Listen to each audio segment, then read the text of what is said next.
What's going on YouTube? It's your boy Dolo J back with another video, and we just witnessed a heck of a game between the Indiana Pacers and the New York Knicks.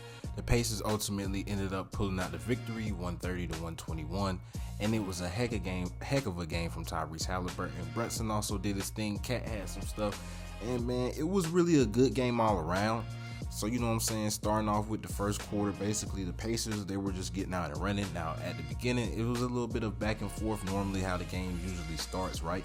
But the Pacers were getting out and running, whether it was a missed shot, turnover, or it was a make. I believe on two specific instances, I want to say it was a bucket by Brunson and also a layup by Brunson. I think it was also a layup by Cat. And off both of those makes, like, the Pacers just got out and just, you know what I'm saying, immediately inbounded the ball and pushed it up the court and got some easy buckets behind it. And I think, like, majority of this game, right, at least throughout the first quarter, the Knicks were playing the Pacers game. Now, ultimately, you know what I'm saying, it was a strong quarter for Brunson.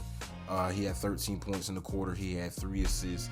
But Cat, man, with them two silly fouls, I believe he picked up them fouls very early in the, I won't say very early, but he picked them up relatively early within the first half of the quarter, I think, and had to sit the second half of the quarter, which really, you know what I'm saying, as I say all the time, man, all the time, Cat got to stop fouling. You know what I'm saying, that game where they picked up the victory last game, game 3, Cat wasn't fouled. Like, he had 1 foul per quarter. That's what you need. Like, you can't pick up the silly stuff, bro. Like, the silly fouls, you can't do that, bro. You can't do that. Now, you know what I'm saying, they keying in on Brunson. Now Bridges and Anunoby got to step up more, which is, you know, something that they ultimately ended up doing. They did end up doing their thing.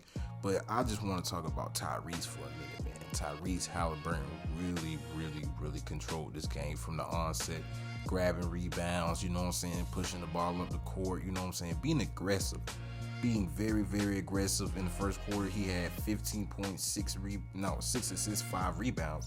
Pascal had 11 points. A lot of that was just, you know what I'm saying, push aheads off TYREESE, off the make or miss. Nesmith also benefited from a couple of those, you know what I'm saying, push aheads as well.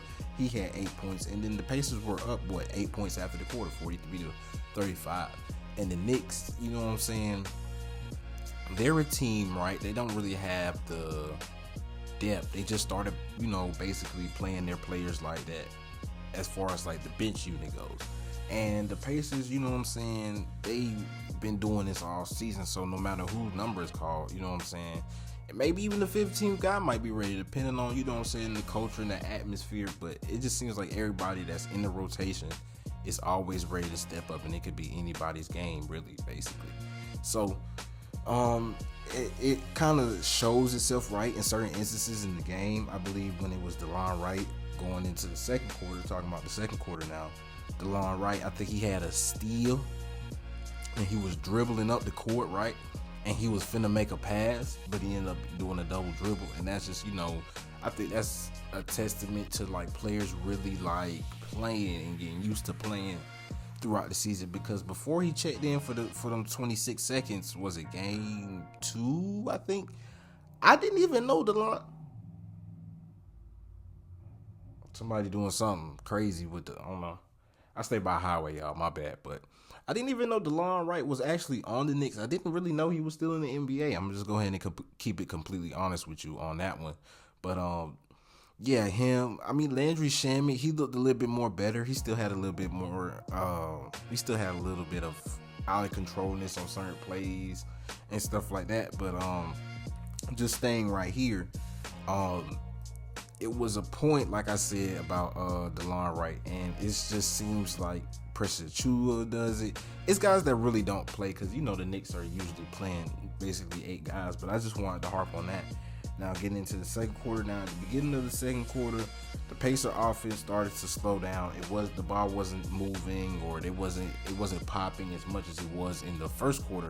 And that's when Cat started to do his thing. Like I said, got in the early foul trouble in the first quarter, only had 2 points. Brunson on the bench, Cat was, you know what I'm saying, basically doing his thing. I believe he had 12 points in the quarter, and he was just basically driving left. He still shot the occasional 3, but this game, it didn't really feel like Cat took as many threes as he would normally take, especially those like deep bombs. He be taking them 30, 32-foot threes. I'm gonna just call it 30, 32 foot. It might be more like 28, 29 though. But it started to make a run. It was Cat getting to the basket, getting to the free throw line. OG was doing this thing, hitting shots, getting to the free throw line. And they ultimately end up, making a run when Halliburton was out the game. Halliburton comes back in the game immediately, puts his stamp back on the game. I believe he had 5 quick points. I believe he had a 3-ball and he had a layup. So, it was just hard for the Pacers, really. Like, it seemed like every time Halliburton went to the bench, they didn't really, have that same oomph. TJ McConnell did not put an impact on this game, like he normally would. Normally he's getting into the paint, drawing the defense and stuff like that. They're really not letting him get to the paint, except for a few occasions he got into the paint. I believe he got a layup off one, but that might have been like later on in the game. I might be confusing that with something else. But it really just, put the Pacers back in, flow, rhythm, calm down, just being calm. And really just getting back into their stuff, the stuff they like to run, the advantages they like to create, the switches they were trying to get. So Tyrese really put his stamp on this first half, and I really want Tyrese to continue playing like this. I don't know if I don't think it's really the overrated thing, because he's been doing this. If you paid attention to actually watch the Pacers and watch Tyrese Halliburton, he's been doing this before they called him overrated. It's just he's been called overrated, and more of a spotlight has been shined on him, because the spotlight was shined on him last year in the playoffs too.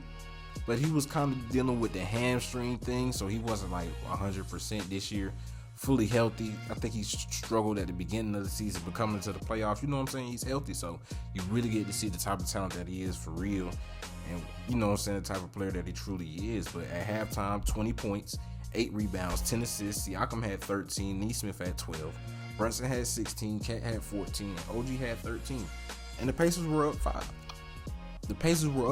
And it was like in the first half, every time the Knicks, after they tied it up, right, and Tyrese came back in the game, it just seemed like from that point on, every time they tried to dig in and, try and pull away from the Pacers a little bit, or they'll take the lead, it's like Tyrese just came back and said, no. Now, it was some of the Knicks doing too, as a lot of unforced turnovers, silly fouls, miscommunication on the defensive end. And to be this deep in the season, right? And for it, I understand the occasional lapses, because it's just going to happen, especially with a team like the Pacers who like to play fast paced. It's definitely going to be a lot of instances where, they get you into an action, right? And you just assume one thing's going to happen and something else end up happening. Or you might assume your teammate might jump over a switch, or you just assuming that you're all on the string, right? But it's too much assuming, right? It looked like there's no communication. Guys are just moving. No talking is going on. And, it's like you supposed to just already, it's like telepathy defense. That's what I call it, telepathy. They trying to play telepathy defense, where you just, I'm going to go here and I already know you're going to go there, and it's not working for the Knicks, bro. It's not working for them, and the Pacers are picking them apart. That and the live ball turnovers. The Pacers are destroying them, and I think they were saying it throughout the series. I want to say, not throughout the series, but throughout the game. They were basically saying that it was like the Knicks only had 16, 17 fast break points up until that part of the game, and the Pacers probably had maybe anywhere from at least 30 to 40, fast break points. And they were talking about fast break points throughout the series. Now, for the individual game, I don't know. That's not something I looked up, but I will get better with that. So let's go ahead and hop into the third quarter, right? The Knicks start off the third quarter terribly. Back-to-back turnovers. The Pacers, I believe, they scored on their first possession. I think it was either like a Tyrese layup or a mid-range or something like that, but they scored on their first possession. Knicks with back-to-back turnovers. Now, ultimately, the Pacers ended up making them pay on the second turnover, not the first turnover. And the Pacers, they were kind of like settling. Like, because they went on like a 9-0 run to start the third, but within that 9-0 run, they had 4 possessions where they shot threes, right?